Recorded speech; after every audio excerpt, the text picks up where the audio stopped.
15 janvier 2022, on célèbre un anniversaire et pas le truc de péteux, les 400 piges de Molière. On n'est pas tout à fait certain qu'il soit bien né ce jour-là, mais c'est la date officielle et marquée sur Wikipédia. Et parmi tous les auteurs, on peut dire que c'était le taulier. On a tous passé des heures à le lire et à l'étudier. Ah mais c'est bien ça, je rêve pas. Aujourd'hui t'es sans pitié. On n'a pas assez de taf comme ça et tu t'es dit envers, allez. Bah il mérite bien ça le bonhomme. Et mon boulot c'est d'écrire, pas de faire des tartes aux pommes. Et puis j'avais envie de me taper le délire. C'est pas du tout une question de ça, mais comme en ce moment niveau vue, les portraits fonctionnent plutôt pas, ça serait bien de pousser au cul. Sur les partages et les abos. Au lieu de perdre ton temps à faire rimer tes propos, tu pourrais inciter à l'abonnement. C'est pas tellement un souci, on peut très bien faire les deux, mettre en mots un joli récit et encourager le partageux. Et tant qu'on y est, parle de Utip, ça fait longtemps que t'en as pas parlé, et pour produire ces vidéoclips, c'est notre seul moyen d'être payé.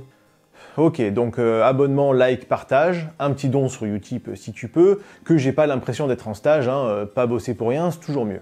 Maintenant qu'on a fait les annonces, on peut revenir sur le gars? Non, parce que j'en vois déjà 12 au fond qui pioncent et 32 qui se barrent déjà.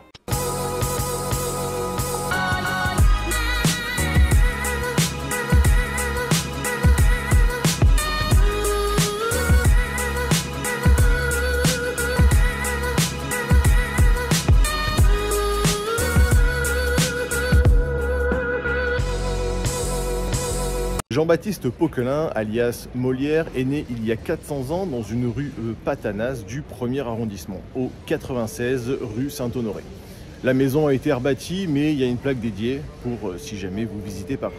Il est né dans une famille aisée, fils aîné de Jean Poquelin et de Madame Marie Cressé, tapissier du Souverain. Sa famille tient une boutique dans ma rue préférée de Paris, rien à voir avec ce nom lubrique, la très mal nommée rue de la Lingerie. De son enfance, on sait que dalle, ni s'il était bon à l'école, ni si c'était un cas social, ni s'il était pote avec Tata Simone. On pense qu'il a fait du droit après le lycée, à la fac, mais on n'est pas plus sûr que ça, et bon, à la limite, fuck, c'est pas vraiment important. Il quitte sa condition bourgeoise, le taf hérité de marchand, pour une profession plus grivoise. Pas grivoise dans le sens peu convenable. Ça va, je trouve les rimes que je peux, celles d'Angèle sont bien plus minables. Et donc oui, à l'époque, les acteurs, l'église les voit comme une sourasse. Et on parle pas de 507 heures, mais juste de pas finir en tanasse. De trouver assez de boulot juste pour avoir à becter et pas finir dans le caniveau à tendre la main pour 2 billets. Dans pas mal de villes encore, le théâtre est juste interdit, donc impossible de poser son décor dans le seul but de gagner sa vie. Donc pour se lancer là-dedans, c'est pas juste un peu de motivation qu'il te faut, c'est un truc plus prenant, une véritable vocation. En 1643, il fonde à 21 ans l'Illustre Théâtre. Il crée son petit monde, c'est son destin, rien à battre. Il n'est pas tout seul dans le délire, il s'associe avec 9 gars, le but affiché c'est de faire rire les honnêtes gens, rien que ça. Il tombe alors fou amoureux de Madeleine Béjart, une actrice, retiens bien le prénom, c'est un peu dégueu. La suite, tu vas voir, est pas triste. JB devient alors Molière, nom venant de Louis de Molière, mais on n'en sait rien. Peut-être, les historiens ne sont pas accordés. Molière part conquérir Paris, ville où il a le droit de jouer, mais il finit par perdre son pari et les huissiers commencent à le courser. Une série de déménagements, de travaux et d'annulations. C'était pas encore le confinement, mais niveau thune, c'était pas folichon. Il remplit pourtant les salles, commence à se faire une réputation, mais recettes et dépenses ne sont pas égales et finit fatalement au violon. Venez m'ouvrir! Venez m'ouvrir! On le colle au Newf au Châtelet, mais grâce aux relations de son père, en échange d'une grasse caution payée, comme par magie, on le libère. Il décarre alors comme un lâche trouver fortune en province, et le moins qu'on puisse dire, c'est que la vache, c'est vraiment pas la vie de prince. Il enchaîne les bleds où l'église les font paillèche pour jouer, commence à rentrer les devises et finit 149 à Montpellier. C'est comme Vierzon mais dans le sud. La troupe enchaîne les représentations malgré quelques inquiétudes et menaces de certains curtons. Mais le public les plébiscite. Molière commence à écrire ses pièces et on peut dire que c'est une réussite malgré son évidente jeunesse. Rouen, Rennes, Nantes, Poitiers, Vienne, Dijon, Grenoble, Bordeaux, Albi, Béziers, Toulouse, Narbonne, Carcassonne, Lyon. Pendant 10 ans, ils enchaînent les succès. Mais ils vivent toujours comme des parias, jusqu'à l'arrivée du prince Conti qui les prend sous son aile en 53 et les sort de l'infamie. Ouais, c'est la case où sont rangés les comédiens. L'infamie, cash. Aucun statut pour les protéger, leur vie vaut moins que celle d'une vache. Molière s'inspire du théâtre italien, se moque des riches, de l'église, mais aussi du grouillot moyen, mêlant l'impro avec maîtrise. C'est alors qu'il perd sa liberté.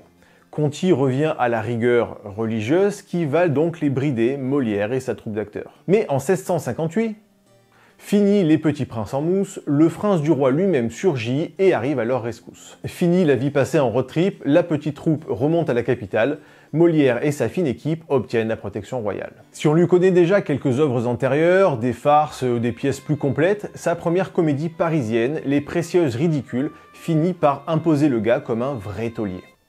T'as soudainement été gangréné par la flemme que tu parles plus en vers? Non, c'est juste que je m'adapte. Les Précieuses Ridicules n'est pas une pièce écrite en vers, donc quand il écrit pas en vers, moi non plus. Il se moque dans cette pièce ouvertement des bobos de l'époque. Ouais, ils étaient déjà là. Cette pièce est un succès, plus de 100 représentations officielles, et ils finissent carrément par se produire devant le roi Louis XIV en personne. Molière devient alors une superstar, partout les nobles lui commandent des représentations privées, ses pièces se jouent dans tous les théâtres, avec ou sans autorisation d'ailleurs, déjà le problème du piratage. En 60, il écrit Sganarelle ou Le Cocu imaginaire, mêlant fiction et vie réelle, motivé par les mœurs plutôt légères de sa nouvelle femme Armande Béjart. Non, t'as bien entendu, Armande et plus Madeleine Béjart, qui aime bien séduire des inconnus. Armande est-elle la fille de Madeleine? Les historiens ne sont pas d'accord, mais petit air de Woody Allen. Je t'avais dit que ça allait virer gore. Il se peut que ce soit la sœur de Madeleine, voire la fille de Molière. Mais bon, autre époque, autre mœurs, même si tout ça n'est pas très clair. Toujours est-il qu'elle lui mène la vie dure, sa frivolité est connue, et ça se ressent dans son écriture où il met en scène des cocus. La même année, il perd son frère cadet, qui avait pris la succession paternelle de tapissier, et hérite donc de la distinction. Le voilà valet de chambre du roi, vu qu'en l'absence d'autres héritiers, par défaut le titre lui échoit et qu'il aura à cœur d'honorer. En 61, Don Gracier de Navarre ou le prince jaloux, comédie héroïque et boudée et finit rapidement au trou. Après juste 9 représentations. Il revient donc à la comédie, même s'il avait d'autres ambitions, avec l'école des maris. Mais comme encore aujourd'hui, les bien-pensants de l'époque le taillent parce que la comédie, c'est un truc dont on se moque. Drame qui fait yèche tout le monde, ça c'est bon, les bobos valides. La comédie avec des idées fécondes, on les critique à l'acide. En même temps, Molière les charge bien. Il bouffe par grappe ses petits joueurs, grosse tarte du plat de la main, comme à la grande époque Bud Spencer. S'il plaît autant à l'époque, c'est grâce à son ingrédient secret, le même qui fait le succès de Kaamelott, le même qu'utilise le maître Astier. Molière écrit pour ses acteurs. Il écrit une partition unique qui les guide comme un entraîneur et qu'on écoute comme une musique. Le 23 janvier 62, il épouse Armande Béjart et, comme on s'en doute un peu, c'est pas la bamboche tous les soirs. Quoi qu'il en soit, ils auront 4 enfants, dont le premier fils, Louis Poquelin, qui mourra avant ses 1 an et dont Louis XIV sera le parrain. Leur deuxième fille aura une vie normale, même si elle ne laissera pas de descendance, et leurs 2 autres enfants choperont le mal et ne profiteront pas non plus de l'enfance. La même année, il casse les codes avec sa pièce L'école des femmes, une œuvre qu'il crée aux antipodes de ce que la morale réclame. Les femmes sont mises en avant, chose totalement inédite alors, les hommes sont au second plan et ça, le public adore. Il milite pour l'éducation des femmes, sous couvert de la comédie, mais ça commence à friser les gens de Notre-Dame et bientôt il sera de nouveau interdit. En 64, Molière écrit Tartuffe, qui attaque l'église en frontal à grands coups de salade de phalange dans la tronche. Et cette fois, le roi lui-même n'y pourra rien. Enfin, les affres de la politique, que vous savez, je porte très cher à mon cœur, n'est-ce pas? Comme il est empêtré dans une guerre avec je sais pas qui contre je sais pas où, mais impliquant des religieux, Loulou se dit que la paix sociale est préférable à la justice. Bref, la pièce de Molière est interdite, il la réécrit, change de nom, mais rien n'y fait, faut pas critiquer la religion. T'imagines s'il y avait encore des fadas aujourd'hui pour taper des steaks pas possibles sous prétexte qu'on critique la religion? Je dis pas que c'est vrai, mais imagine.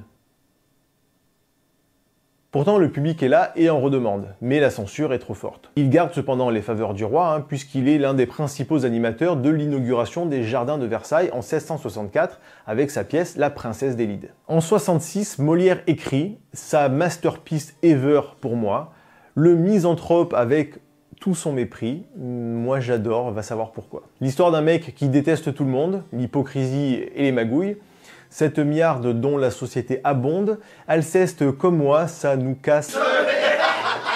Et en plus, petit coup de cœur, il y a un groupe de métal français dont j'adore le nom du chanteur, je vous laisse aller regarder. Misanthrope est un groupe de métal extrême qui s'inspire fortement de Molière. Faut aimer, mais ça reste à découvrir quand même pour leur imaginaire renaissance et révolutionnaire. Molière enchaîne alors les succès intemporels, l'avare, le bourgeois gentilhomme, les fourberies de Scapin ou les femmes savantes. Des œuvres qu'on connaît tous, qu'on a tous étudiées à l'école, lues, jouées. Si les pilotes de Formule 1 commencent tous avec le kart, les acteurs commencent tous avec Molière. En tout cas, ceux que je connais. Molière est alors une superstar. Il gagne extrêmement bien sa vie, 15 000 livres annuels on estime, l'équivalent de 500 000 € actuels. En 1673, il écrit sa dernière pièce, Le Malade imaginaire, nouvelle satire de son époque, des Cupides et nouveau succès, mais dont il ne jouera que 4 représentations. Et attention, c'est le moment du petit point tuberculose. Petit point tuberculose. Ouais, comme tous les génies dont je parle l'ont chopé, je vais faire un générique exprès. Molière succombe d'une tuberculose pulmonaire le 17 février 1673. La légende raconte qu'il est mort sur scène, mais son ami Lagrange, dont on doit beaucoup de la biographie de Molière, écrit bien qu'il est mort chez lui, rue Richelieu, bien après la fin des représentations. Il avait 51 ans. Molière est enterré ici, aux côtés de La Fontaine, un autre illustre génie dont je parlerai peut-être sur cette chaîne. À condition bien sûr que vous partagiez cette vidéo, que voulez-vous, les temps sont durs et j'aimerais bien ajouter un 0. N'oublions pas qu'il était comédien, donc destiné à la fosse commune. Mais sur une intervention du souverain, il a trouvé dans la mort meilleure fortune. Certains disent qu'il mérite le Panthéon, et ça ne serait que justice, pour un auteur avec cette vision et qui a bâti un tel édifice. Ses œuvres sont intemporelles, et je sais que je dis ça à chaque fois, mais son héritage est démentiel. Sinon, j'en parlerai pas. Et pourtant, si ses écrits restent, il n'a rien laissé de lui. Très peu d'objets, pas de texte, du moins rien de manuscrit.